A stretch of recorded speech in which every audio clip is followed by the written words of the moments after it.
Now this will be flattened out so that it looks skinny to the shipping people. Here's something that's really old. I think that's 1960 or 60 cents, one or the other. So these are cute little pages. Flattened. And I'm not sure how how meaningful or not this will be, but I'm throwing in a couple of my art cards. Now I realize there's a glare there. This is the St. Peter and St. Paul Ukrainian Orthodox Church in beautiful downtown Andrew. It's where I was married, where the kids were baptized. And this is a reproduction of a full sheet watercolor painting I did of this church. So that will be the prize. Okay. Treasure. So, pardon? Treasure? They are a treasure. Yes, for sure. Did I give girls those? Yes. I have one. I do too. Good. Okay, good. So this is, hopefully this will eventually focus. This I is just set the it verse down so it doesn't move. There you go.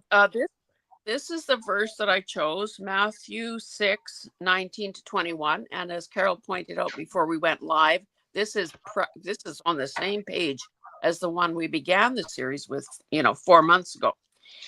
Anyway, it leapt out at me because it says, "Don't store up treasures here on earth, where moths eat them and rust destroys them, and where thieves break in and steal. Store your treasures in heaven, where moths and rust cannot destroy, and thieves do not break in and steal. Wherever your treasure is, there be the desires of your heart. There the desires of your heart will also be." So I chose to stop thrifting. I don't know how long it'll last, but I have to say, so far it's been extremely easy. So I thought that could be a starting point. Last month, Hope suggested as one of the tools that we can use is, how about stenciling the Bible? So I have this ready to go. And I just want to say that I wish I would have figured out in the thrift store that I can't mail a book before I bought 6 new devotionals. I honestly, and I was kind of hard pressed as to which one I would want to part with. Anyway, so as you know, some of them are dated. So I thought, well, wouldn't it be interesting to see what they say, or which any particular one says for November 16th. And that's what I did. I also want to say that and again, there were 2 full bookcases there. So clearly all kinds of styles, all kinds of people who put these things together, and probably all sorts of approaches. This one is the 1-year book of personal prayer. And this is one of those dated ones. This one, very cute with a little hummingbird. This one is also dated.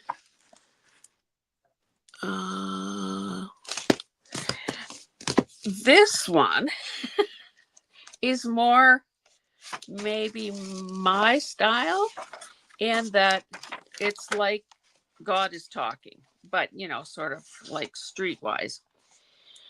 And I thought if you would indulge me, maybe I'll read this one.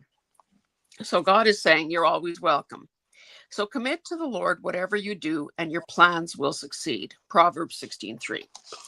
A poor young artist called her aunt one day to let her know that she was leaving on a trip to try to sell her wood carvings of seabirds to the owner of the gift shop at a fashionable resort.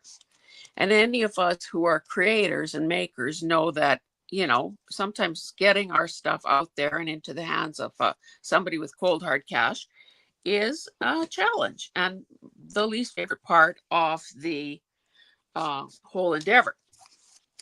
She asked her aunt to pray that her venture would be successful. Her aunt assured her that she would pray for the largest order she had ever received. That evening, the young artist called her aunt back. With great exuberance, she told her aunt what had happened. Not only had the gift shop owner purchased all of her carvings, but the owner of a chain of gift shops had ordered as many carvings as she could make. She was filled with wonder at how abundantly God had answered prayer. Now, she says to her aunt, pray that I can fill his order. The aunt, yeah, exactly. Watch what you pray for. Is that the origin of that expression? Wisely replied, the Lord doesn't open a door for us unless he expects us to walk through it successfully. When you pray for rain, don't be surprised when you get a cloudburst. When you ask for God's help, are you expecting a bare minimum, meager but satisfactory answer, or no answer at all? God wants to help you succeed in all of your endeavors. Open your arms and receive his blessing. He is always glad to help. So I thought that might resonate with the kind of people that maybe are here watching. And I will just go with one final thing, and then we can begin. I hope all of you have been working as I've been speaking. So this is a beautiful little book. In the words of Jesus, it's not very thick, but it is lovely. So this is where I actually got that verse from. So on reflection, it said, Jesus contrasted heavenly values with earthly values when he explained that our first loyalty should be to choose things that do not fade, cannot be stolen or used up, and never wear out. Storing treasures in heaven is not limited to tithing, but is accomplished by acts of obedience to God. There is a sense in which giving our money to God's work is like investing in heaven. But we should seek to please God, not only in our giving, but also in fulfilling God's purposes in all we do. Final thing. So I guess this is structured in that they start with a verse and then somebody has put together a reflection. We should not be fascinated with our possessions, lest they possess us. Sound familiar? This may mean we have to do some cutting back if our possessions are becoming too important to us. Jesus calls for a decision that allows us to live contentedly with whatever we have. That probably means shop your stash, because we have chosen eternal values over temporary earthly treasures. And I know that you can hardly watch a video these days without people either showing a haul, doing a storage video or an organizing video, and essentially wondering, why did I buy this? So that's what I chose for today.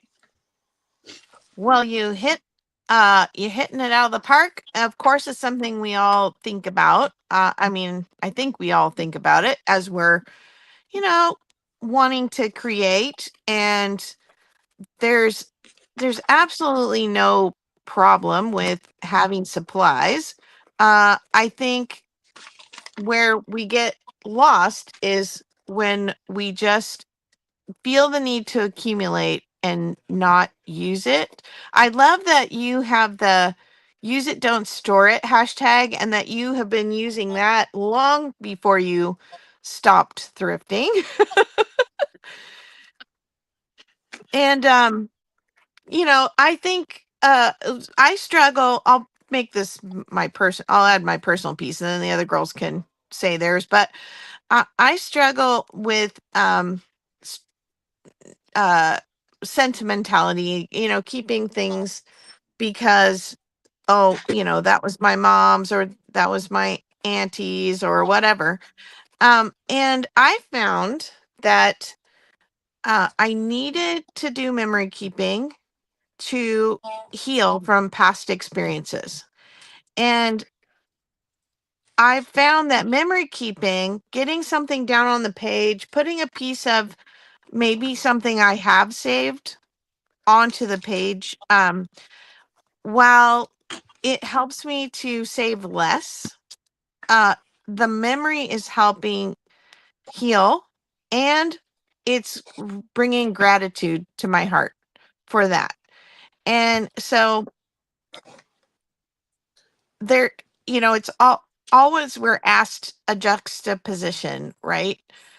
Where does your heart lie? Is it with the item, or is it with the place of gratitude, and you can let the piece go now that you've written down the memory? And I think that's kind of what I have been grappling with, and it's a big reason why I started junk journaling, was for that memory piece, because I found it so healing. And doing healing work, if you've had trauma in your life, the result of it for me was more good memories, because I knew there were good things to remember, but I kept getting stuck in thinking about the bad things I could remember. And so junk journaling has really given me more of a grateful heart, more of a focus on the positive, and the healing has brought more positive. Well said. I guess from my perspective, I don't have a problem. Now, don't get me wrong. I thrift a lot, but I do it, I think, in a little bit different manner. My primary goal, with the exception of shoes and clothes, is that I like to do it for all of you because it makes me really happy. So when I find things that I know you'll love, or that you collect, or that you're working on, that just makes me happy. But I too struggle with the beyond my craft room, because if I bring something in, just like in my closet, something has to go out. But I do struggle, as Carol does, with the sentimentality of a lot of things. And, you know, oh, they were my great great grandma's, or, those kind of things. Or my mom has given me all of the family heirloom ephemera and all of that. And still, I've started to use it, but it's hard, and you have to think about it that way too. Well, where else would it go if you don't use it, like Carol said, in your art?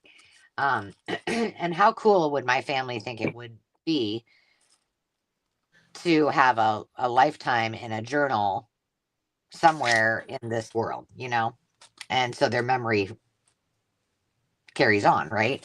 So Yeah. that's where I have to get right with it, is not so much bringing so much in, but the sentimentality of those things that, if I need to, I can make a copy of it and use that copy, right? Because they're my personal family history. But my family gave that to me, because otherwise, where would it have gone? Probably in the garbage. Yeah. That was a long way around that story, but there you go. I'm trying to use the chalks with my stencil, and I picked too skinny a stencil. So I'm kind of going back in it to get it brighter with a chalk pencil. Oh.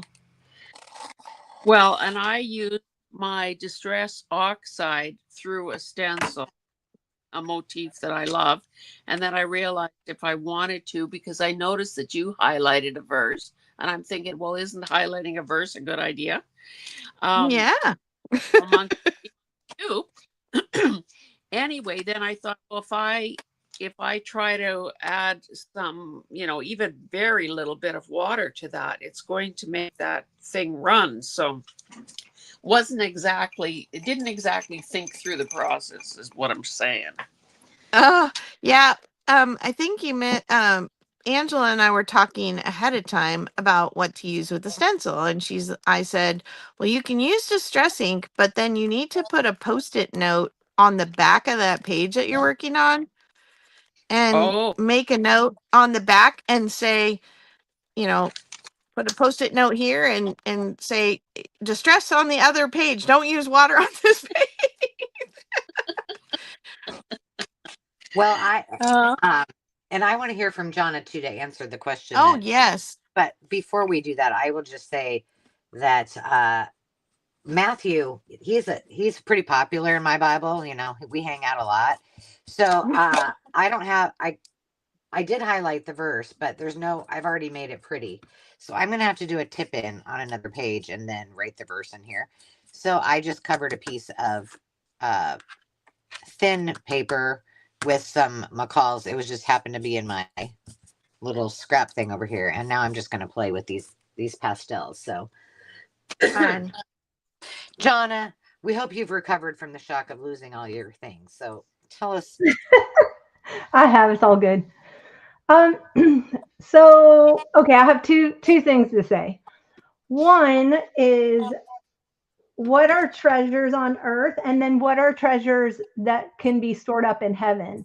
And when you start to read scripture and you hear the description of what is in heaven, the things that are eternal are going to be the people who come to know the Lord Jesus Christ, people who are saved, then and have eternal life, and then our tears are stored in heaven. The Lord says that He bottles our tears, and our prayers, because the word says that the angels actually will pour out the bowls of prayers, and our worship. So, and then the deeds that the Lord has called us to do in our time knowing Him. And so it really, when you ponder that and you think about what's really eternal and where you should be spending your time, at least the majority of the time, don't get me wrong, we live in the earth, we live in the world. Uh, and you have to have stuff to function daily.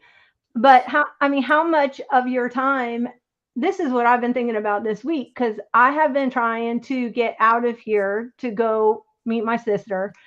And it's just been like, I have a huge to-do list. And I'm like, seriously, in all of this, what's important? So I hacked the to-do list in half. Like, I was like, that's not important. That can wait. And then I got down to, okay, I got to pack. So this morning, I was sitting there packing and I'm just laughing because I'm like, first of all, who came up with the dumb idea that you have to fit everything, all your liquids into a little teeny bag? I mean, do they not know that I'm a woman? Like, how do you fit all of your liquids in a little 1 quart bag? So I'm like shoving it in there and I'm thinking, okay, I don't need this. Okay, my hair will be frizzy. I don't need that. And so I was so proud of myself because I literally got everything I need for a week in the one little ounce bag. And but I was just thinking, I'm like, and I'm just sitting there trying to go, okay, I have all my clothes laid out, and normally what I do is I kind of stick with like one theme of clothing. But then I'm like, look how many hours I have spent on stuff. This does not even matter in the scheme of eternity, and worrying that it's all going to fit in the suitcase, and you're going to get through TSA okay. And I don't know. It's either it's one thing or the other. It's like your scrapbooking and all your ephemera, and it brings me joy. That brings me joy. But all the organizing it, when you count how many hours you spend organizing it against how many times you actually art, I've always wanted to keep like a tally. You know what I'm saying? Right. Like between buying it, acquiring it, and organizing it, how much time is spent doing that as opposed to actually creating? I need to keep next year. I'm going to have a little pad of paper. And I'm just going to keep how much time I spend on all that stuff. But anyway, That makes me happy. Like that organizing brings me great joy. So I'm okay with that. That's like art in itself. Hey, I got to tell you a secret, Jonna. mm-hmm. And I'm telling you this now because you still have time before you leave. You don't have to fit it all in a quart bag anymore. Huh? No, you just don't. You just can't go over unless your airport does something different. You just can't go over your 3 point whatever, however many ounces that is. But every single airport does something different because they want to throw off the crazies. So where one says you don't, one might say you do. So don't take Angela's word for it. Check before you go. But true. I did. I checked the airline and it said you had to fit it in a bag. So, but I'm like, I don't know at the airport unless I talk to, I guess I could talk to the TSA guy. But right now it's already, I made it in. So I'm really proud of myself. Like, Yeah, I you, just, you probably don't want to add more stuff to your bag. no, I'm not going to add anything else because I'm taking the small, I'm taking like a little hopper, so I can't A have little too much. carry-on. Wow, I'm impressed, girl. Yeah, I'm only doing it in a carry-on. So How long are you going to be gone? a week. Nicely done. And the other thing is too, I've got somebody staying at my house while I'm away. So that was the other thing I had to have, you know what I mean? It's like, Additional pressure. yeah. Gosh, that looks so cute. Anyway. I just wanted to say that I was kind of incommunicado yesterday because I got it in my head that I am going to do some cleaning and some organizing. So I had, you know how and others have talked about trying to confine it to one room or whatever, but in my case, I've commandeered closets and other rooms and so on. Anyway, so the it's I guess a 5-foot closet that is here at the back door. So the most used one. And I have essentially taken that over except for a few jackets that are hanging in there. So would you believe, and we live on a farm, so obviously we're allowed, excuse me, to have a burning barrel. Well, let me tell you, the barrel was hot, hot, hot, hot. You know what? I had believed, this is maybe 5 years ago, believed the notion that they weren't going to put cookies and crackers and cereal in boxes anymore. I'm being ultra sarcastic here. And I saved every one of those damn things. And I trimmed them. And I thought, oh, the covers someday. Backings from 12 by 12 pads or art sketch pads.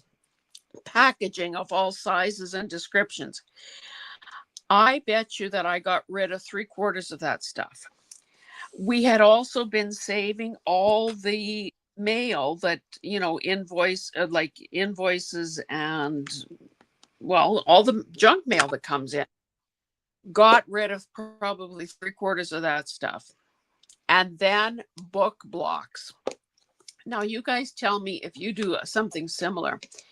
In the beginning, if I would either look at my library, go thrifting and see a book that I had possibilities. And again, that's a moving target. I've gotten more selective and more refined in what I want. But in the beginning, I didn't know any better and I didn't have anything. So I needed everything. Anyway, I would remove the cover, and goodness knows I saved every cover. Unless it was moldy, I saved every cover. And that's craziness. Because number one, they're not all beautiful. They're not all the right size. And when you have more to choose from, you realize some are just too ugly to use. Or why would you use that one when there's something beautiful as an option?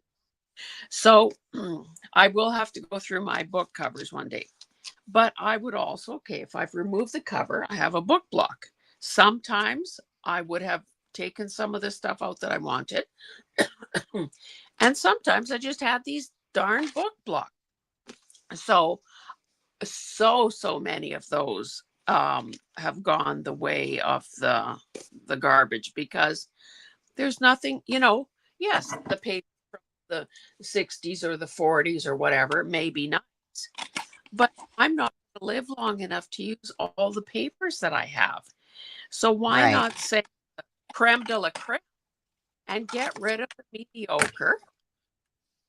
I did save all the foreign language, well, not all of it, but a lot of the foreign language stuff I have because, once you buy Chinese and Japanese and German and Dutch and Ukrainian and French and Spanish, if you buy it once, you're done. You don't need more. So that's what I was doing. I was a blur yesterday. I was so busy. Did you feel accomplished and proud of yourself, I hope? Yes. But again, it's the, and again, I that should be a full stop. Yes, I was proud of myself. But Cool. the Hazel wants to say, I know that there's so much more to be done. And you know how we all wanted those Reader's Digest with the nice covers? Oh yeah. Well, a lot of them, now, too many of them have war images, to be honest, or manly stuff, guys jumping out of helicopters and whatnot.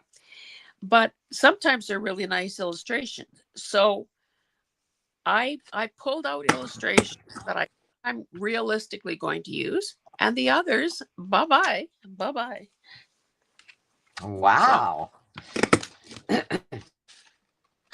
Yeah, I think it feels so good when you can just, well, I like to pitch things, but it just feels good when that garbage bag goes to the curb or to the recycling, or to the Yeah. burn bin. When you guys, so can you just tell me, each of you tell me what kind of book covers you keep? Do you just keep the sort of the common sizes, or has anyone ever cut down an oversized book board to get two covers out of one book? Yeah, I have several times, but I mean, to be honest, I don't keep any extra books. If I think I'm going to make them into a journal, then I keep them usually intact until I'm ready to use them, which is kind of a space thing, But I don't keep any extra ones except for if I have torn out a book, and especially the great big oversized ones. Some of you that receive packages from me probably notice this, but I use those like if I have a magazine that's oversized and I want to make sure it stays nice. So then I wrap the cover around it, and then that somebody can use it or they can ditch it if they want. But that's how I recycle mine. Otherwise, I don't really keep any extra ones. Oh, that's a good idea. Yeah, it works really nice because I'm always looking for like a huge, like I had to mail Hope a package and it was kind of a weird shape and I couldn't find anything. So I had to use the priority mailboxes, we can't use anymore. So I had to use two. When she gets it, Hope, you're going to be like, what did she do? But it looks like a sandwich, like a postage box sandwich. Because I had run out of the oversized books. But when I have those, they work brilliantly. I save antique book covers that might have a I don't know, that like it doesn't really have it doesn't have a title on the cover. It just has something maybe pretty or ornate. And I don't have a lot of those. Maybe half a dozen or so, because I figure if I'm gonna do like a memory keeping journal for somebody else, I just find that the right books find me when it's time. I did I think the last special order journal I made for somebody was somebody had ordered, they sent me all their 6 years of college memorabilia. And they had me condense it down to one journal. And I usually have people like put in an envelope things that have to be in the journal and then things that are an option for me to tear up or use however. And the person, I gave her a choice of two different color covers, and one of them actually did have a title that was BF's daughter. And she flipped because she said, "Where in the world did you get that book? And how do you know that both of my parents' initials are BF?" And I said, "I had no idea. The right things come to me at the time that I need them," is kind of how I feel like. And but I do keep some pretty journal covers, and then I do have a collection of the Reader's Digest covers because I like those for just making any kind of journal. Although I haven't honestly used one in a long while. Because I wanted to, I didn't, put in my peanut gallery comments after each of you spoke. When you were talking about the memory keeping, it made me think, or made me wonder, if that was part of the origin behind the whole scrapbooking movement. The idea that you don't need to save your daughter's first little dress if you take a picture of your daughter in that first little dress, and that whole mentality. So is that something that you guys do as a way to get rid of the physical item and still have the memory of the physical item? definitely now. Nobody clued me into that back when my kids were little. I scrapbooked and I saved the dresses, and now my granddaughter's wearing the dresses. Honestly, yeah, it's really, I get it. It's kind of ridiculous. My girls are much more practical.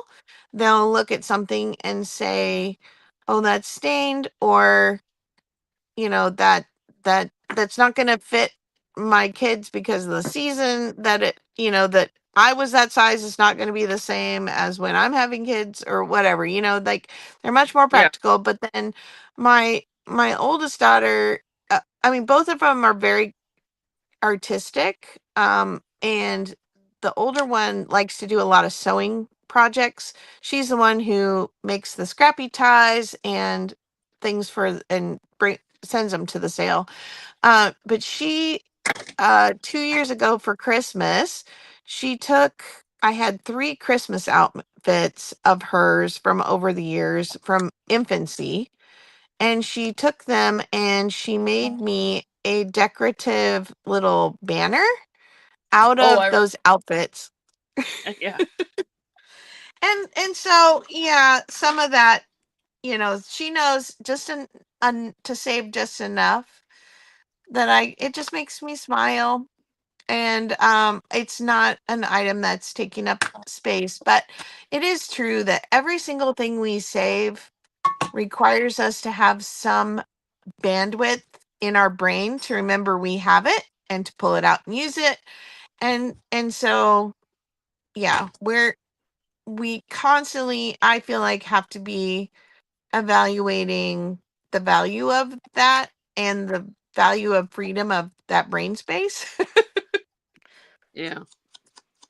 Yeah, well, I don't know that this is any better, Hazel, because I had my kids' pictures taken, whether it was professionally or by my mom or I, every single month for, well, pretty much the first 2 years, but absolutely their first 1 year. And then the second year, it was like, every 3 months. So I I thought you kept were going you. to for the first kid, and then after that. Oh You no, know I how was at least consistent with that. I did do it for both of them. Um, so they can't come back and say, you have no pictures of me, like my sister does. But but I kept, really significant one, like their coming home outfit, their when they were dedicated, those outfits, their first Halloween, birthday Christmas. outfits, yeah.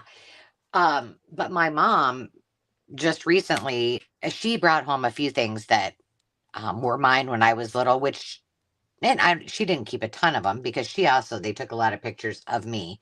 Um, and so some of those will be really cute. And even Demi said, "Oh my gosh, I hope I have a little girl so they can wear these." Uh, but she also brought me all my prom dresses. So like, I think on my lives, I'm going to have to start wearing these, like, dress up in them. Because I'm like, what am I going to do with these things? But Mo and I made them together. So they are extra special. It's not like, and none of my prom dresses were, I did not want to be like everybody else and risk that I might go to the prom in a dress that somebody else had bought and had. So mine were all original. So they're extra special to me. And, I think that that's okay too. Like my niece and Demi went to my mom's house and they went in the attic and they tried on my, Courtney's dresses and outfits. My mom had a few that she had made herself, and they did a photo shoot outside. And so now, if they're gone, it's probably not a big deal to my mom, but that was such a memory for them. So I don't have a Yeah. ton, but I did keep the significant ones. And Jonna, what about you? Do you keep the original, or do you keep a facsimile of the original? As far as like my children's things, Yeah. Well, I mean, that's what other people have talked about. It doesn't oh, necessarily have to be children. It could be your own stuff. okay. Well, when I would travel, like I would come home with like, because I would always thrift and stuff like in foreign countries and things, and oh my goodness, I would come home with like a whole suitcase of stuff, and then I'd put it in a big bin thinking I would make some kind of journal. And I don't know, about a decade ago, I was like, why am I doing this? So I went and I bought a bunch of shoe boxes, those nice ones from Michael's. And I said, you can only fill one shoe box with the stuff that you really treasure on your trip. And so I did it. I dated it. I put the country. I started doing traveler's notebook. So I actually like bring a traveler's notebook wherever I go. And then I journal in that and I stick it in the, and if it's not finished and I go back to that country, because a lot of times I repeat countries, and then I'll just take that same traveler's notebook and put in the put the next year that I went. And I'm telling you what, it freed me. I have little shoe boxes of all these little treasures from all these countries I've gone to, and they're only in a shoe box. And I put all my I bought a little printer that I take with me, so I print out my photos right there. And no more discs and thumb drives and all that stuff. And I mean, yeah, I found that worked for me really well because I just had so much stuff. So now if I want to go back and I want to look at that trip, I don't have an album because I did all that. I gave all those to my daughters. They got all their 12 by 12 albums of their whole lives and all that stuff, and growing up. And then I had a storage unit full of bins. I saved everything because we moved several times. Plus, we had a flood when I was a kid. So I lost like a lot of my childhood things. And so I saved everything. I saved every paper, every note, I mean, they had bins and bins and bins.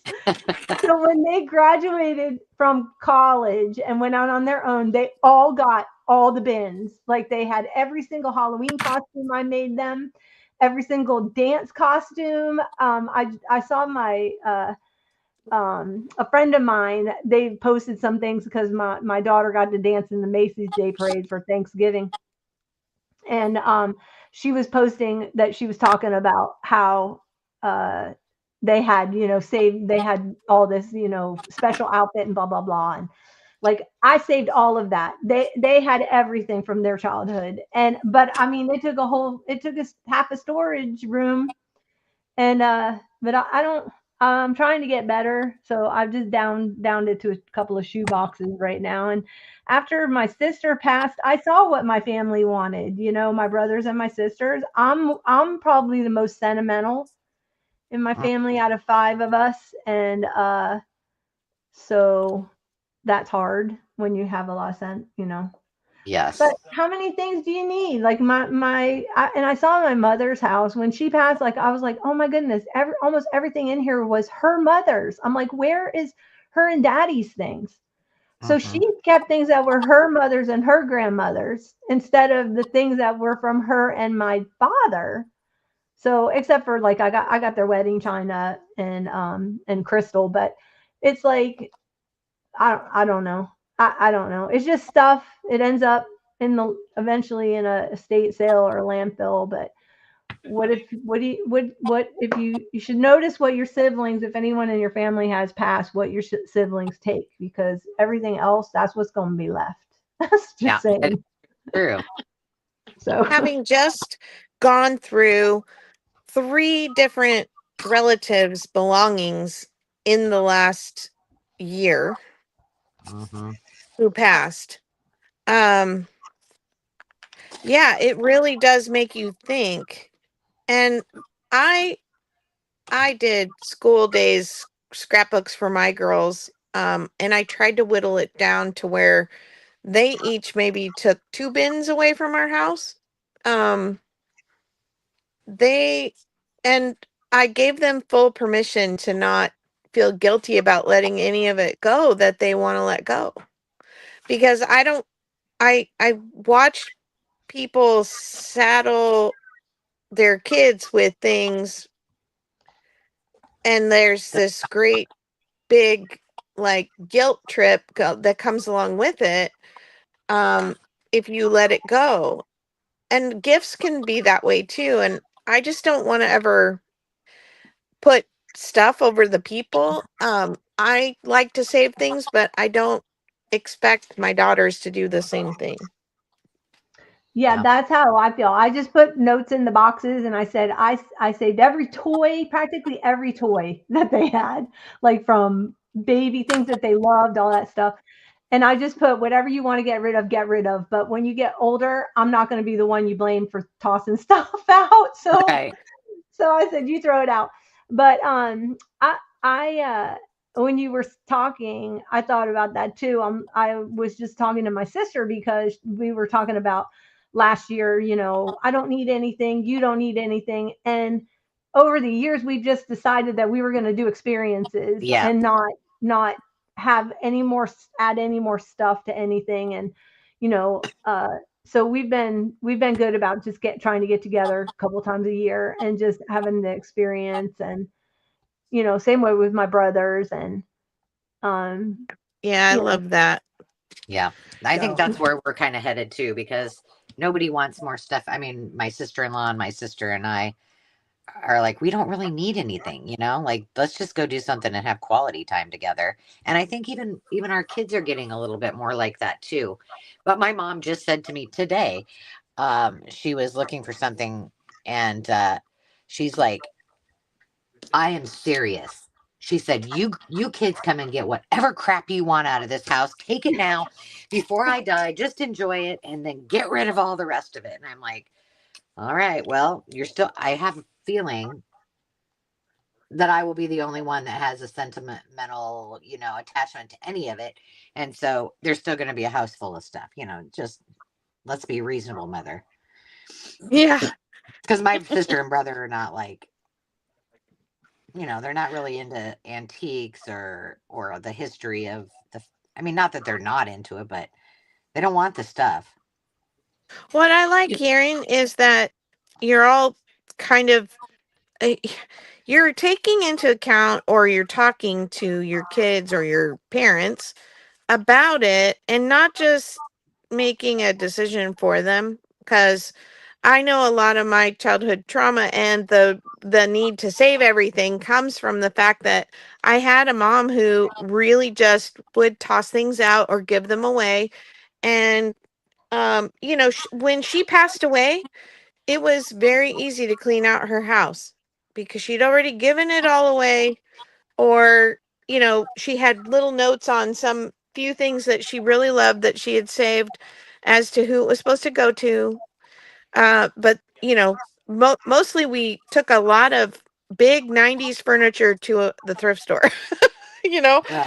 and but the fact that she just gave stuff away, was for a little child who would come home and be like, "Where's my doll that I always play with? Oh, Yeah. your cousin was here today and her daughter needed it, and so I gave it to her." And so it made me a much more um careful parent. Like, I helped my kids when we had a limited number of toy bins because we lived in a tiny house, and so we would rotate 2 bins every 3 months. And so when they got new items, something had to go, and I let them pick that. And other than vacuuming up Barbie and Polly Pocket shoes, guilt free, I didn't toss stuff of theirs, and I didn't get rid of them without them being a part of the exchange. And neither of them are pack rats, thankfully, because Yeah. of it, probably. Yeah, I can see where that would be very traumatic. Like, I mean, because you don't have no matter if it's a 5-cent, quarter toy out of the gumball machine, or if it's a $40 Barbie, as a child, you don't have that much that is really special to you in a value perspective. It's more of my grandma gave me that, or it's my favorite thing to play with. And so I can see where that would be extremely hard. Yeah. I People, think, oh, go ahead, Hazel. oh, I was just going to say that, every time as a parent, those threats about if I have to pick up these damn toys, they're going to end up, so your mother actually followed through or didn't even threaten it, I guess. But, every parent has done that when there's excess in most households. It was always a threat to sort of, look after your things or they're gone. That was one of the things that ran through my mind. I just, I don't know. Everything that is being said has resonated to some degree. We all remember seeing those posters, "Children learn what they live." I Yeah. think the fact that many of our kids are self-defined and self-declared minimalists is maybe because they grew up in situations where there was too much of everything. So they thought, why are mom and dad hanging on to all this crap? They're going to live simpler, cleaner lives. I think part of it is a generational thing. So if John and her sisters say, let's do experiences, that's definitely what today's more mature child is saying. They're not buying the tchotchke that say made in Hawaii or, whatever. They're taking the photos of them ziplining or whatever. Right. So Yeah. it's part of and I think actually, now I'm the oldest in this group, but I think that in many cases, we all fit the description of the sandwich generation, where we're caught between our parents and our children, and we're supposed to be making all of this work for everyone. It could involve caregiving, before they die. It could mean handling the estate and the cleanup after they're gone, as well as, of course, parenting our own children. So, we too have gone through that process of having to deal with someone's lifetime possessions. Right. And you think to yourself, well, how many margarine containers can one person keep? So some goofy stuff like that we hang on to. If our parents grew up during the Depression, that was another life event that marked a whole generation of people and their relationship with stuff.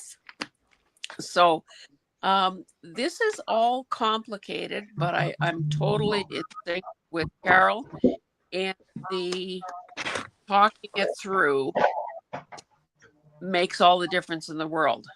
I believe that my daughter would keep some things out of nostalgia and because they had value to me and to my husband, her father. Whereas I think if my son was any closer to us, he would rent one of those oversized dumpsters and just keep filling until it was time to order a second one, because that's how different kids are. Ann Landers used to say, you never know what a person is like till you split an inheritance with them. This is true. And I think people also have learned that that is not a pleasant experience usually. So it's just all very complicated. And I guess we all have to figure out what makes sense in our own situation. And honestly, not judge or impose our opinions on other people, because it has to be a personal decision. Yeah. I think you can't. Yeah. Oh, sorry, Hazel.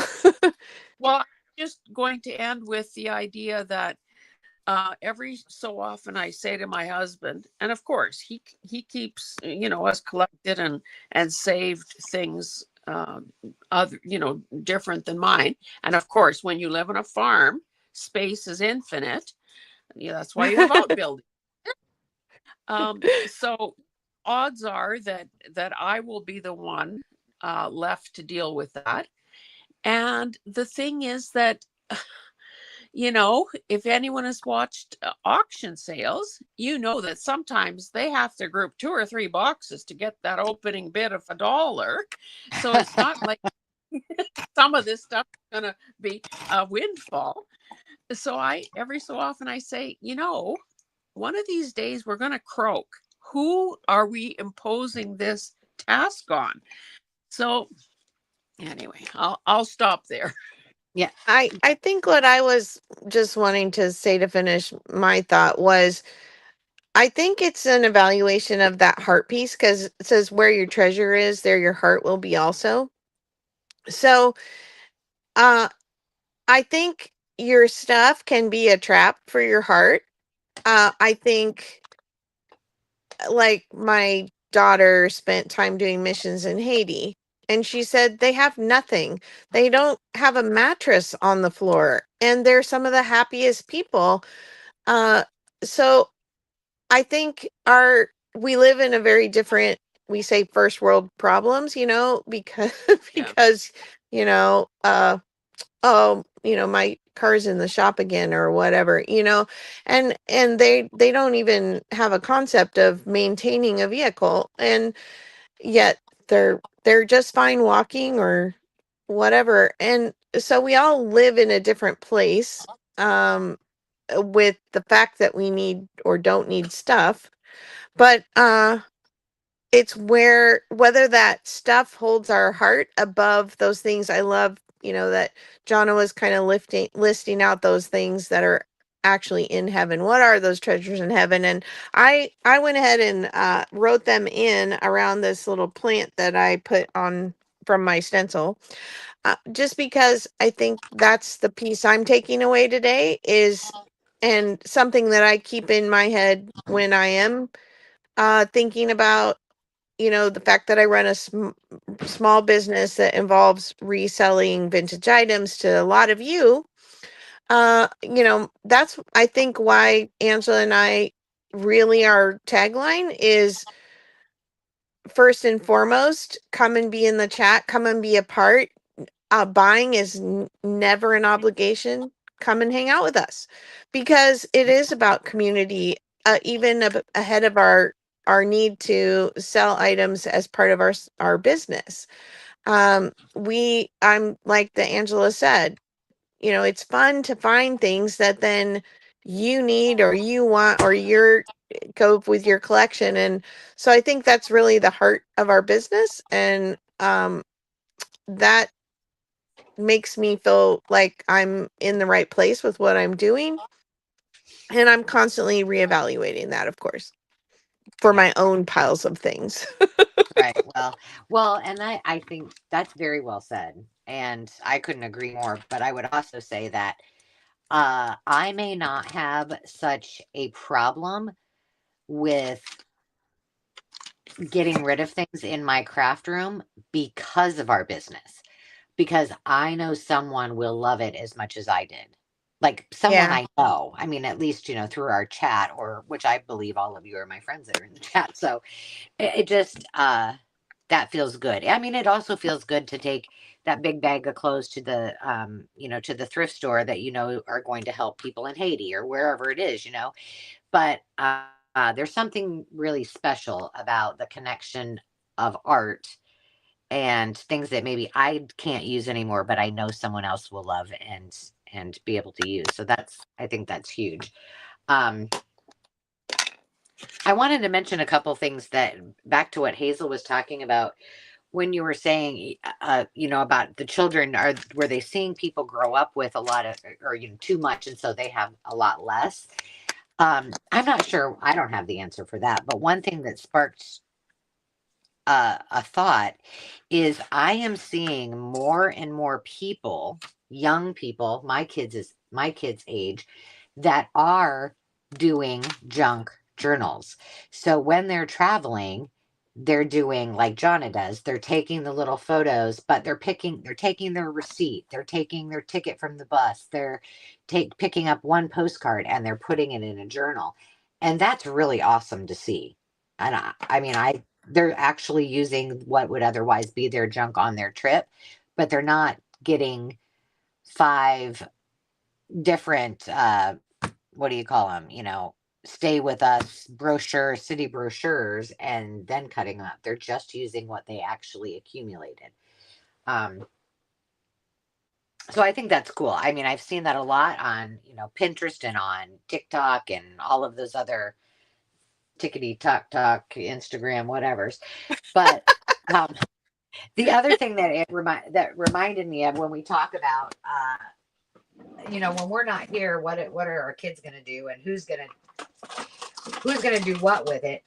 And both of my kids, well, all 4 of our kids will probably just be like, get rid of it, unless it's, a motorcycle or a car they want or something like that. But because Priorities, baby. Priorities. yeah, they're like, no, a book about Audrey Hepburn, no, why would I want that? Yeah. But yeah, but my best friend, when Val, and she has given me a ton of Nancy, her mom's things, and Nancy and I were very close, but she said when they were having the estate sale that the gentleman, who's just a hoot, said, "No, I want you guys to know this." And she has 2 sisters, so it's just the 3 of them. And she said, "I can guarantee," or he said, "I can guarantee you, I've done this a long time, and there is in every family going to be there's one of each of you. One of you is going to be the sentimental one, and you're not going to want to give anything away without thinking it through. And sometimes you won't even want to do that." And definitely there's a sister who does that. And one of you is going to want to pitch everything in sight, and that would be another sister. And then one of you is all going to be about the money. Financially, how much are we going to make out of this estate sale? And sure enough, he said it happens every single time. So, just know which one of those children it's going to be that are taking those roles, and then you can kind of assign things for them to do before we're dead and gone, and they have to do it. Let them do it now. But I should probably share about my journal page, but let me have Jonna. She's got hers open, so Are you done with yours, or no? Are you still working on yours, Jonna? Me, I'm putting little stars down right now. Hold on one second. They're in my hand. I just wrote the scripture out. Hang on, I'll make you big. And then I didn't really have a moth, so I used a butterfly. And then just a nod to Hazel, I did it in purple. So I found a little suitcase because it's just going to remind me that I'm, going on a trip. And yeah, just put the date. I stenciled like a floral behind it with I had this little like tag stencil. And then put some little stars to represent like the treasures, like here's your heart. And then I have the little treasures going up the page, and that's it. And I'm going to write my thoughts down in here. Very nice. And you used your distressing. Hazel, let me get you up here. Are you ready? Well, I see John. Oh my goodness, that's blurry. So, all I did was I used the stencil. I highlighted the verse. I just wrote out, the name of the verse. I had this little pocket kicking around. So then I created a journaling card. Oh, that's not very smart. All of my flowers bled through.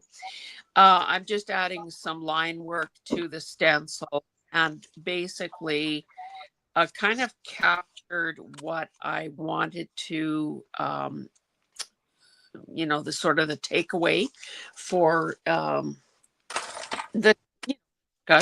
guess the reason I chose this.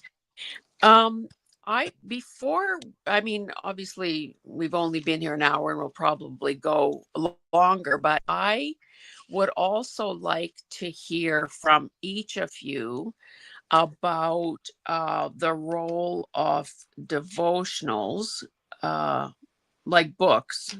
I understand that, that sort of thing is available on one's phone and computer and so on, and probably podcasts and all of that. I do want to say that I like them from the standpoint that they're bite sized. Um, if they're dated, they're trackable. Um, and I would also say that I have been doing much more reading of Christian literature and the Bible since we began this series. So if that's a measure of some sort, then I think it's working. I love hearing that, Hazel. That's awesome. I think I talked about at some point in one of these about spiritual discipline, not in the meaning of like God smacking us upside the head, but in our devotions being disciplined in that we are checking in with him and staying connected on a daily basis. And devotionals are a wonderful way to do that. If I've done a number of different book devotionals. I have an app that sends me a daily verse with a thought. I have done the Bible reading plans where you have a different scripture every day to read through the Bible in a year. I've tried chronological Bibles. I, I different seasons of my life, different things work, and you have to find something that you can really sink your teeth into and feel like you can keep up with it on a daily basis. And there's been definitely times where I've had the luxury to sit down in the morning with a coffee and read through something more lengthy, do the word searches, do all that kind of like verse mapping and all of that. That period of my life probably lasted from when my kids were in high school through college. Right. uh, Yeah. my life is much more fast paced now. Um, Basically chasing a toddler, keeping up with the garden. But my heart is very connected to God, and I talk to Him all the time about, especially in the garden. I think there is something really that I've uh, got felt a connection to Him in the garden, both at our last property and this, and it's why I have to be out there in the dirt. Um, it's why there's so many garden analogies, I think, in the Bible too, growing and seed sowing and all that kind of thing. And right now, I'm reading to my granddaughter, trying to read Bible stories with her and singing all those little baby Bible songs again. And that is such a precious thing in my daily walk. Just really grateful for that ability to share that with her. And I still do. I have a couple of podcasts that I like, or pastors that I like to listen to. And we're much further away from our home church now. We do try and go, but when we can't, we're very grateful for church online. And I there's nothing quite like personal connection, but getting fed, hearing the word on a weekly basis is important. And I actually just bought a devotional, but I haven't started it yet, a new one, and I haven't had one in a long time, and probably not for 2 years. I haven't had a book one. I've just done the apps. So I think you have to find something that you can stick with consistently and that really brings joy and makes you think. And I think I went through a series of years where I went to women's small groups where you talk to other people about what you're all reading the same thing. And that was a huge value to me in that time. Now I live out in the middle of nowhere and it would it would be really hard to walk away from the duties here to do that. But I never have felt like, oh, if I don't have a specific tool, like I'm gonna drift from God or I'm gonna be or he's gonna leave me, and he absolutely won't. And I always find some way to stay connected. And we've been involved in ministry for since to like 1995, I think 1995, until last year we took a sabbatical. And that I thought taking a sabbatical was gonna make me feel less connected to God, and I didn't. And that was very reassuring to me because I think I'll be honest that um I know that I'm talk about with people that it's not about what you're all the works you're doing, like that's not what gets you closer to God. He's not putting a value on you based on how hard you're working for him. But the closer you get to him, the more you want to do for him. And I really thought, oh, maybe some of the, because we've been very blessed and we've always told God, we're making a plan, but if it's not your plan, don't let it go. Don't let it happen. And we felt like God has blessed us by trusting him in that. And I think there was a little piece of my humanness that said, man, we're taking a year off ministry and we haven't done that ever in our married life. And maybe we're not going to be as blessed as we've been doing ministry. And that has absolutely not been the case. Like God is, we're still his children and he still loves us the same. And he said, take a break because you're like right now our ministry is to our own kids and our family again because we're raising little one again. And there that's important work too.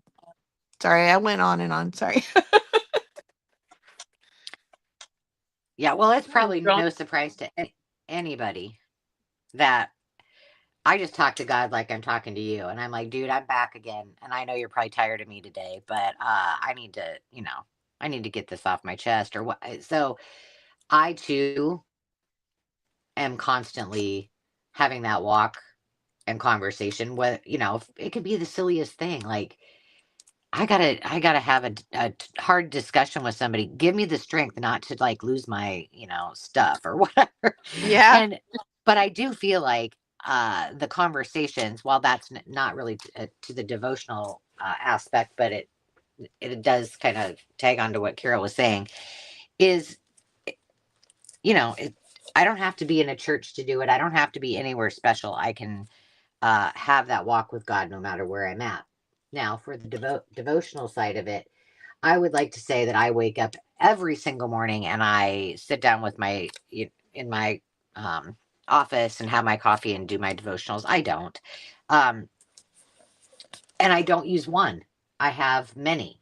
And that all just depends on what's going on in my life, uh, what I have time for. It might be just reading one verse, or if something's, if I'm having say I'm anxious about something, I might look up verses about being anxious and then, kind of read through that. And maybe I like a lot of research. So I might just, instead of reading a devotional, Google something that helps me connect the two pieces, So mine is very unstructured and I like it that way because it gives me variety.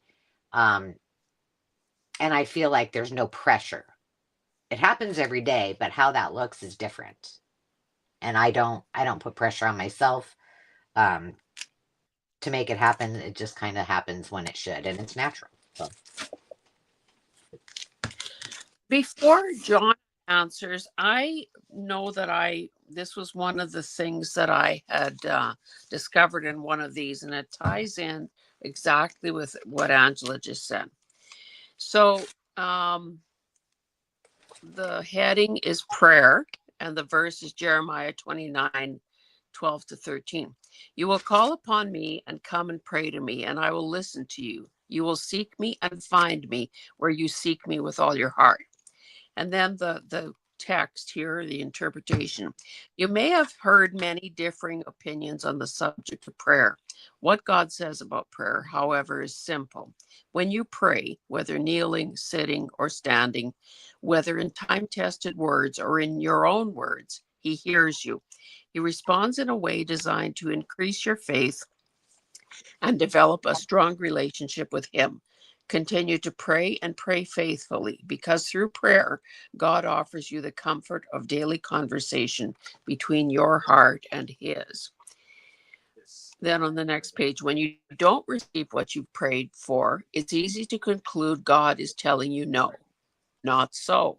He has promised to listen to your prayers, but are you listening for his answer? If he chooses to not give you exactly what you have prayed for, he has chosen something better for you. If he chooses to remain silent today, he is encouraging you to continue praying, placing your trust in him and his wisdom. I like So, that. That's good. That's some good stuff there now. Yeah, it is. Yeah. so John, It's what are interesting. devotionals? Oh gosh, I was listening to Carol and I'm thinking, yep. So can we just rewind this live and then start it off where Carol was talking and then just put my voice over it? Because I've done all of that. Like, and nothing brings you in more than having to teach others. When you have to teach other people, you grow so much more because you should know what you're teaching, right? So I kind of, it just ebbs and flows. Whatever is speaking to me at the time. I've enjoyed seasons of the Bible Project on YouTube. And they have a website. I love the Bible Project. Are you guys familiar with them? Yeah. I love them too. Yeah, they're so cool. I wish I could draw like that. That's one of the reasons why I like them so much, because it's fascinating, to watch them. How are they going to sketch this all out and fit it all on one page? It's like crazy, but they do.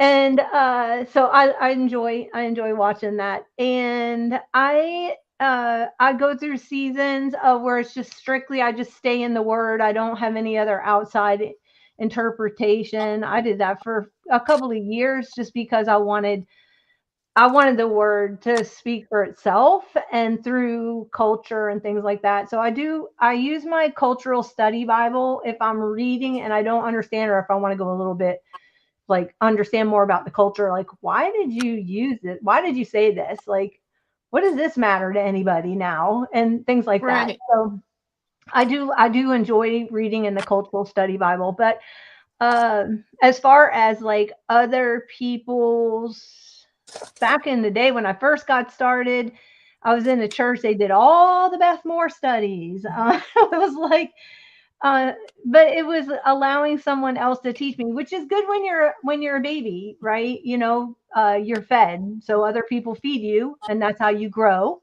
But then eventually you get to a point where, okay, I know how to work a spoon. I need to start feeding myself. But I'm going to maybe start with, oatmeal so I don't burn myself or whatever. And then you get up to, like, the more you develop your relationship with the Lord, you want to, you desire to know the deeper things. Like, you'll just desire to know the deeper things. I know Hazel made a comment when we first started this. Like, she said, I'll never be one to, like, that's going to study the Bible like Jonna does, or look up a word or anything like that. And yeah, I got you, Hazel. I totally get it. But I'm just saying this because once you start to get into this, and over years of like your walk that you'll be on, you're going to go through ebbs and flows, and you'll have questions where you're going to have to look something up, and it gets like it builds this fire in you where you want to know more. You want like you're very inquisitive. So I can't imagine that you're going to just sit on the surface. Like you're very into history. You love the Ukrainian history and your roots there. And I think I'm gonna find such joy in watching you on this journey. It excites me. So I So agree. pick up on that since you've singled me out. Does that, there's that line about there are no atheists and foxholes. So could it be that as a person, and I think by many measures, I've really had a charmed life. Haven't, no one in our family is very ill or has a chronic disease or is like in many ways, I am truly blessed. But I also am realistic enough to know that isn't always how it goes. So is what you're saying, Jonna, the idea that when a person really has no place else to find an answer, that is when a person will dig. Because I can think of one point in my life when that happened. I think I might have alluded to that in a previous one of these sessions, where I was at the end of my smug little rope, thinking I could fix everything. And it involved a child of mine. And I remember going out to the corrals because I would have been alone, and cows are notoriously good secret keepers. They weren't going to repeat it. And I said, so our horses. I said, I'm at the end of my rope. I have nothing. I don't know what to do next. That was my official turning over of the issue to the Lord. And,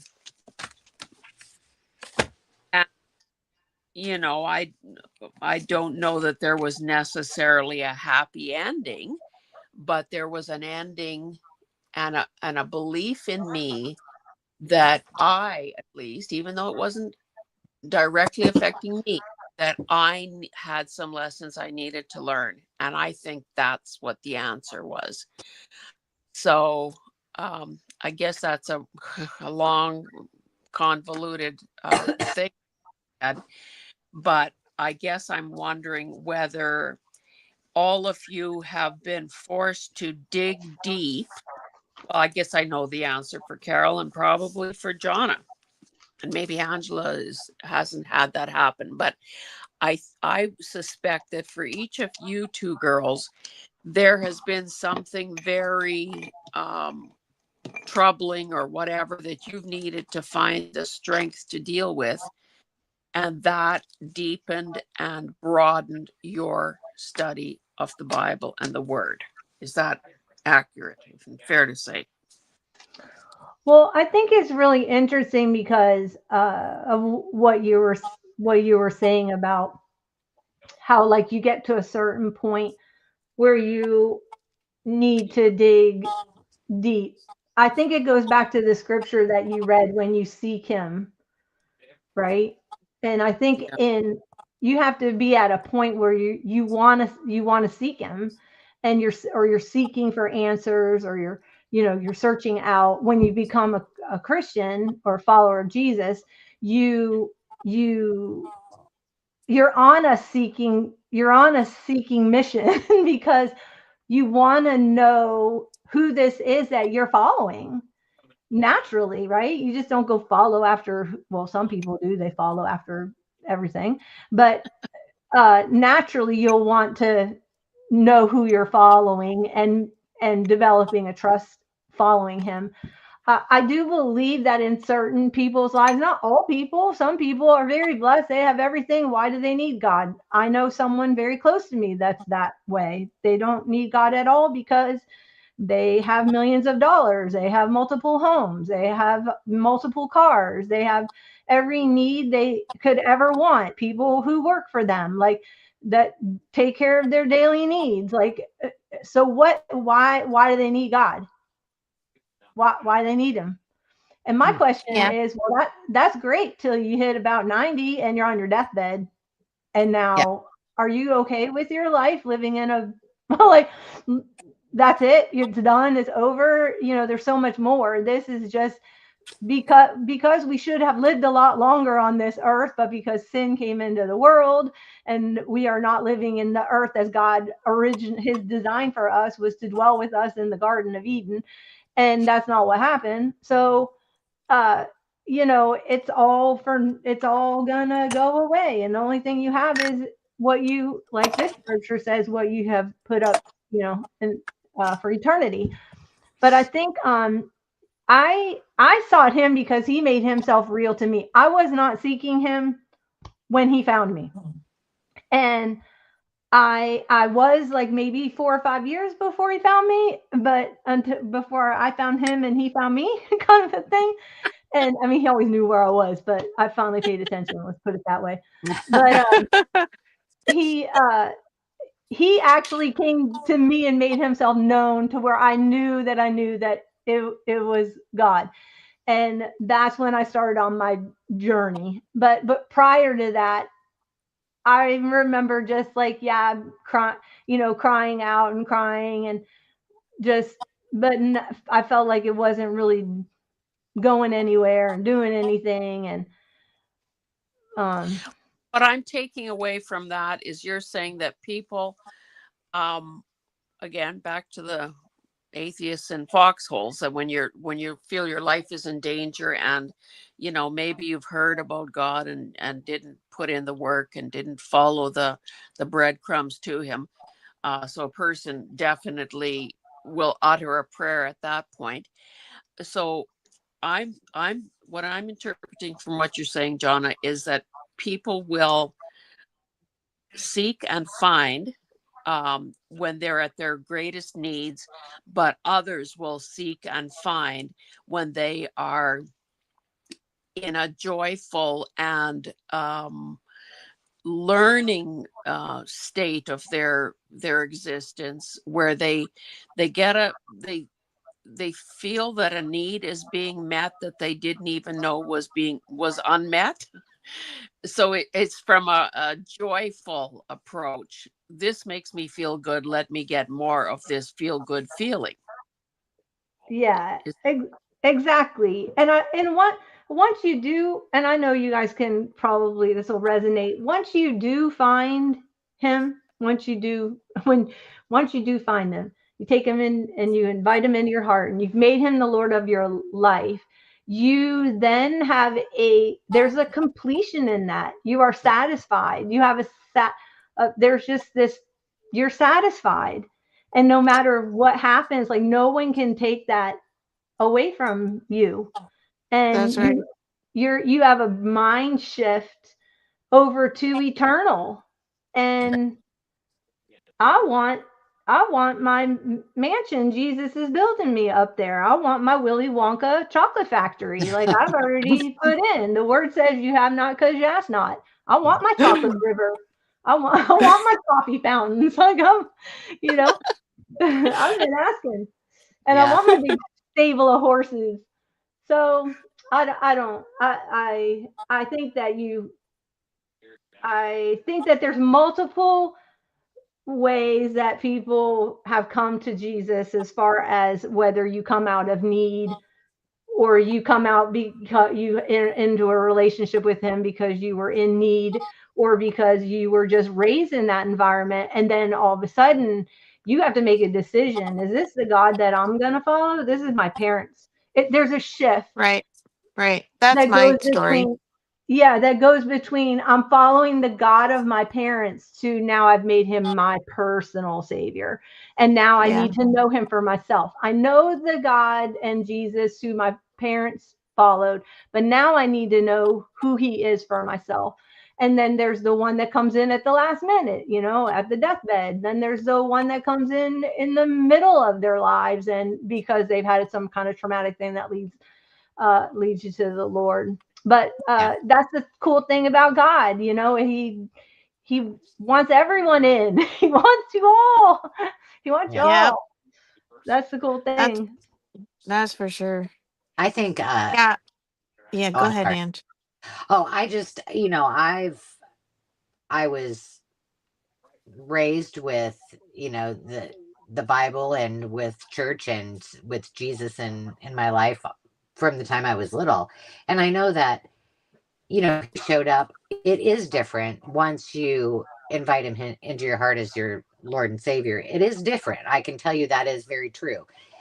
But he still showed up just at times when I'd be like, this can't just be a coinky dink. This is way too much a God thing. Um, but then, I didn't do a lot of asking of things. And I guess maybe I've kind of lived a charm life up until this point too. But until you really go through something and you're like, I don't know if I can do this. And you just have to give it all up to him and, uh, lean into him in every sense of the word and trust. And when you see that and the way he works, it's unbelievable. Yeah. Because And I think, I couldn't have done it without all him. right. Well, and I think we live in an age in the world where it seems like everything around us is trying to tell us to use our own logic, uh, lean on intellect or um, what feels right. Yeah. And the Bible tells us that we shouldn't really trust our own brain and our own heart because it's not the best way. God's way is the best way, and sometimes Lean and not most unto your own understanding. right, right, like your heart is the least trusted thing. Oh, the heart the heart wants what the heart wants. Well, the heart doesn't always make the best Best decisions choice. for us, Yeah, he and even says it's wicked. He even says the heart can be yep. wicked. So uh, I've seen people who've hit a hard spot in their life leave God because, instead of finding the comfort in him and seeing him work through the situation or carry you through the situation, they're like, why me, God? And they walk Yeah. away. And it's never God's intention to harm us. He may not stand in the way or put a stop to something or but he's always there to carry us through it. And I think that's the thing we have to realize is we live in a sinful place where evil things happen, and he is here to walk with us through having to deal with all of that. And yeah, uh Jana mentioned the our prayers being held in heaven, and there's a verse about the bowls in heaven and how when you have people praying for you, I like to have that visual image of, when somebody on YouTube asks me to pray for their sick husband or their a financial situation they're dealing with or whatever it is, I think about my prayers going in that bowl for that person until the bowl is overflowing and that person gets poured out a blessing because we're all praying for it. And I think it's very important to be together as a community and supporting each other in that way. But because I think the more of us who are working to communicate that need to God, he turns his ear to us and he does create miracles. And when the miracles don't come the way we think that they should, I still trust in him because consistently he shows up for me and helps comfort me and helps me overcome, and he brings solutions that are good to my feeble brain. And I've just seen faithful things time and time and time again, to where now my faith is very strong, because when I have questioned him in the past, he shows up. And Oh, you're Uh-oh. you're Did she breaking cut up. off or she stopped? Yeah, I think she might have stuck. Yeah. Oh no. Yeah. But Hazel, getting back to what you were saying, when you were talking, I had to look it up. I was thinking about Job and what he went through. And when you read the story, you really have to hang in till the end, because the reason why God brings you through something, and I'm just going to tag this on until Carol comes back. When Carol, you come back, you interrupt me. But at the end, he literally, Job gets to the point where, okay, now all this stuff has happened. His wife's telling him, curse God and die. And he gets to this point where he then does this whole self-reflection. And that's exactly where God wanted him. He says, it's in Job 42. He's in number 5. This is the key to the whole book of Job. It's at the end of 42 chapters. He says, I have heard you by the hearing of the ear, but now my eyes see you. Therefore, I abhor myself and repent in dust and ashes. And I think we have to get to a point where we have heard him, but now my eyes have seen you. And you get to that point where, okay, I see you in all of this. And then God goes on to say about, like, it was really for his heart, where your heart was during all of this. And I mean, he knew that Job was not going to curse him from the beginning, because that's what he tells Satan when Satan asks to sift him. But that's all I wanted to say. I just want, it's always like always a heart check. That's where you should always go first. Whenever you're going through something, check your heart first, so that you don't have to go 42 chapters. Yeah, and just so you guys know, Carol is her phone died, so she's gonna listen in the chat until we are done today. But Okay. yeah, I couldn't agree more. Was that helpful, Hazel? Yeah, I mean, I'm like a sponge here. I'm soaking in everything that everyone is saying. I'm measuring it against what I know, what I believe, and also staying open to learning more. I did take some time to apologize to the people in the chat. And what I said is, I haven't said hi or acknowledged your deep, vulnerable, profound insights and comments. Bless you all for being here and saying wonderfully kind things to me and the others. I think that, and again, this seems to happen time after time. I'm either caught up in, hanging on every word that everyone is saying, or I'm talking myself, or I'm, doing whatever it is in my Bible, that I'm not reading the chat. And I feel myself having to say this again, that I'm not ignoring or not taking in what you're saying.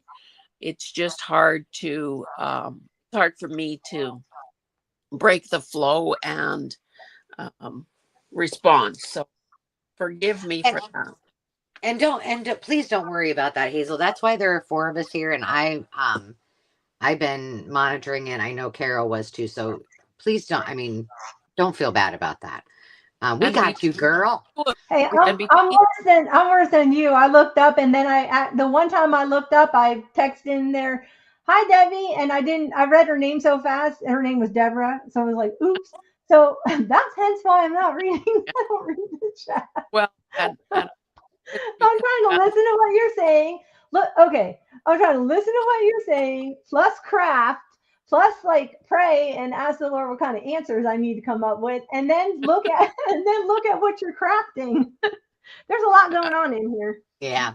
I- But I would say for all of us on here on the screen, as well as all of you watching either on the replay or if you got here a little late, once this we're done, I always love to go back and watch, and you can watch the live chat as we go. And if you don't know how to do that, it would probably be a good time for me to share with you how you do that.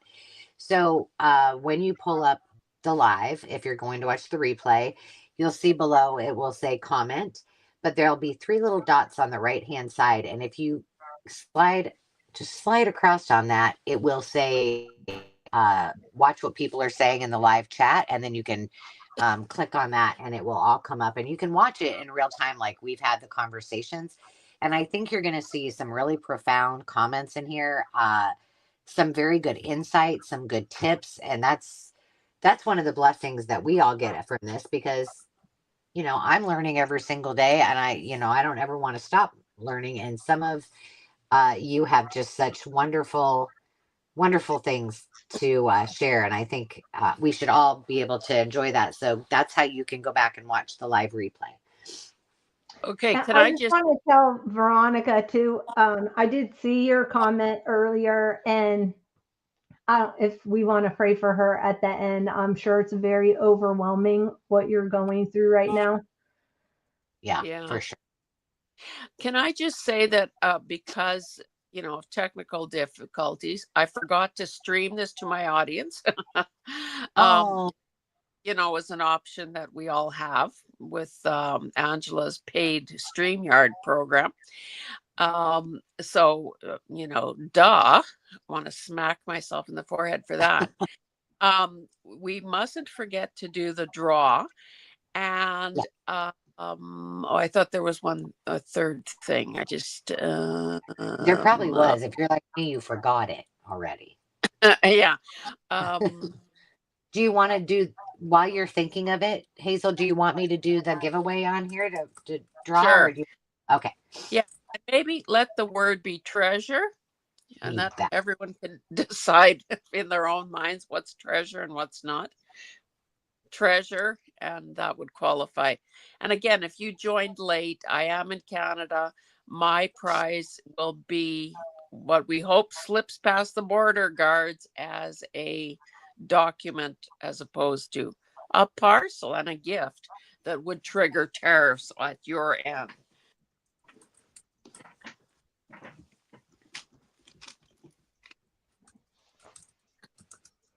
And I can't talk and type at the same time. I just wrote, type in the word treasure in order to participate, and we're collecting the entries right now, and then I'll go ahead and make myself live.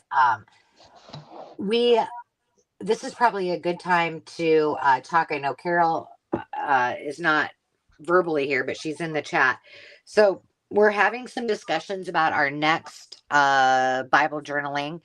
The verdict is out. We all need to have a little conversation in the next week or so about whether we're going to do December or not. I know that Carol did have a plan to do something in December, so stay tuned for that. We will let you know. And then that will depend. I guess it would be, Carol, then Jonna, then me. So depending on, it will either be February or March that I will have my next hosting round, I believe.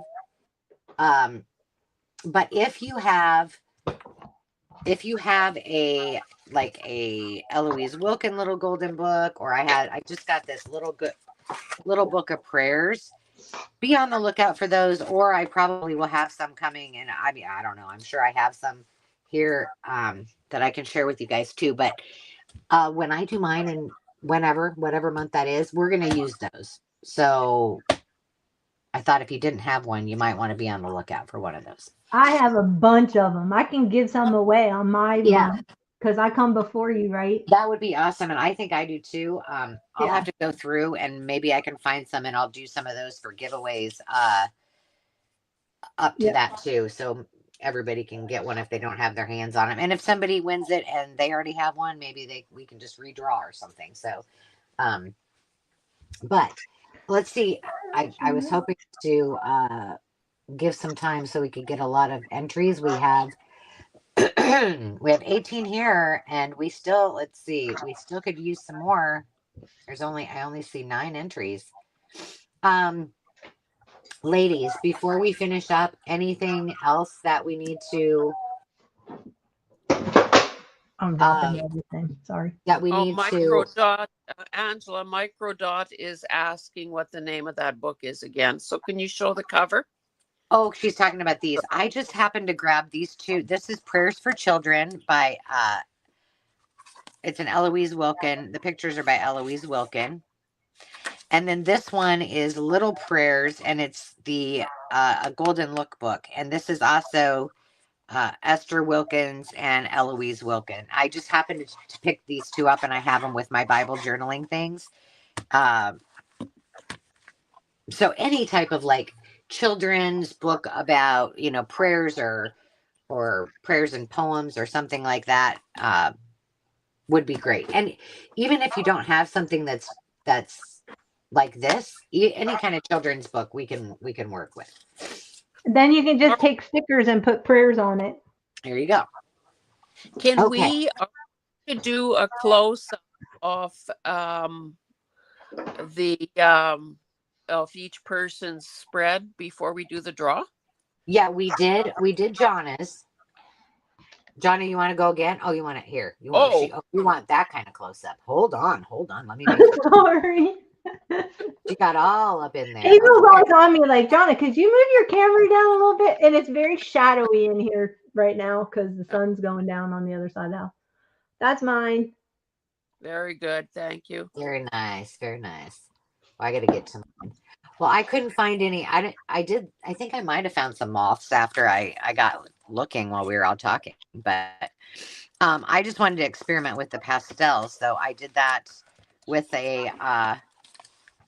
this is a butterfly stencil, and then I used a bunch of stickers, and I told you I had used up that page, so I had to have a tuck in.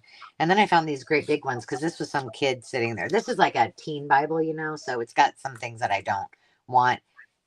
And just so you all know, I don't use this till I'm not reading. I have other Bibles, so sometimes I've covered up the verse that we might have been working on, so it's on a different page. But Okay. and I do have to say, Hazel, I don't know that you planned this, but your verse and the title that I put with this week's Bible journaling reset was Finding Peace and Purpose in the Pages.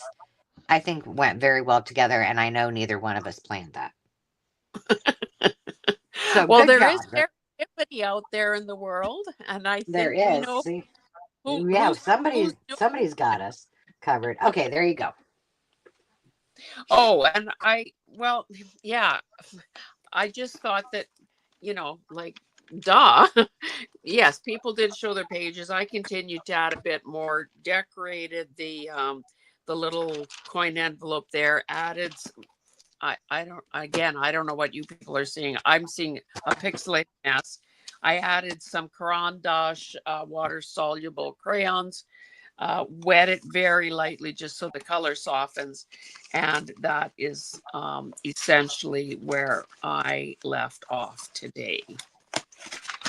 Can you hold it up and then not move it at all because it's pixelating? When you hold it still, it'll focus. Well, I don't know what the doohickey is. I used my shirt sleeve to wipe my camera when we were having issues. So. Oh, that came out so good. Oh, thank you. Well, that's pretty. It is. And I just want to formally say a thank you to everyone who shows up here, because honestly, the 4 of us like each other, and we've got things in the works and so on. And I would say we would probably do this even if you weren't here. But it is so much more meaningful that so many of you are showing up, and through your words, supporting what we're doing and apparently finding value in what we're doing. So that's always a bonus from a YouTube content creator perspective. So you guys rock. Yes, rock. for sure. You rock and roll. And I did get word from Carol. She said if we want to do December 7th at 2 p.m. is the only Sunday she has open. I believe I'm open that Sunday, so I will leave it up to the two of you. But if you are in agreement, we'll just make it official. If not, then we'll go back to the drawing board. Yeah, let's do it. Hazel? Oh, I'm in. Oh, you are? Okay, cool. So Yeah. December 7th, 2 p.m. I better write this down somewhere because you know I what know, happens. I know. I forget. And then let me see. December 7th, it's a date. And that's going to be at 2 p.m. Central Standard Time.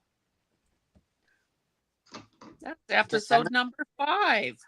Oh, wow. And Oh, I need to start numbering these. and Thank Carol, you. oh, we were supposed to do I, as my mom would say, do you have a turd in your pocket? No, it's all I have. Yes, this is number 5. So our rotation changes again. And I know that Carol has something special planned. Oh, okay. See, I was like, oh man, can I say? So this one we did today was 4? Yes. Yeah. Okay, Thank you. Almost put 5 there. And this is going to be a little Advent lesson, she says. So that's exciting. Nice. Does she have any instructions to give us? Because, because I changed horses in midstream, there wasn't much notice for people. Oh, you know what? I'd like to know that too. Maybe in the chat, can you tell us, are you just on the edge of your seats listening and watching, or are you crafting alongside us? Because that might either add some pressure or take some pressure off if we think that we have to notify you about what's upcoming and, let you prepare. Or is everyone just doing their own thing? Yeah. And also, I mean, I hate to say this because then we're really going to have to be more prepared, but do you want to know what verse we're working on in advance, or is that as important as just knowing the date and that we're here? Microdot said, I didn't know this was scheduled. I was on another channel and was bored. Well, I'm thankful, Jane. Thanks for hanging out with us. It was a divine intervention. Yeah. Oh, Microdot's name is Jane? Yeah. Okay, nice to meet you, Jane. I see her all the time in the chat, but I didn't know her super secret name. So Hope said she worked in her Bible journal. Denise did those. She's very talented. Nice. Did you do the drawing? No. Oh. I mean, I was just waiting for everybody to put their name in, to put in the word treasure. But I think I'm ready. And then we will end today's time together and we'll see you next time. So here we go. Let's see who's going to win the giveaway for this week. Obviously, if it's a person that I don't know, you would have to reach out to me with your mailing address so that I could mail the prize.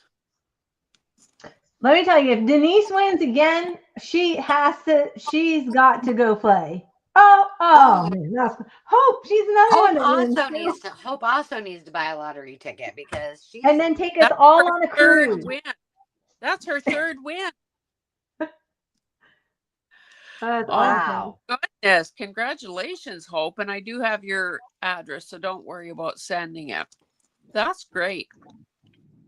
Yeah. Yay. Well, Deborah, we would love for you to do that too. But just having you here, and Janet and Deborah, we love to have all of you here. So don't feel like you're pressured to do it. Just work on what you want to work on. We can all do just like we do our devotions, we can all come to God in our art too. So No pressure to do it one way. You can do it any way you wish. So congratulations. I'm going to stop sharing my screen now, and we are going to say goodbye to you. And on behalf of Carol, we're going to say goodbye from her as well, from California. We will see you again on December 7th. And let us know if we can do anything for you. If you need our prayers, you can definitely reach out. You don't have to do it publicly if you don't want to. Veronica, we're all going to be sending up prayers for you. And you got this. And we're all praying for you. So take care, everybody. Until next time, we will see you soon. And have a great rest of the night. Bye. Bye.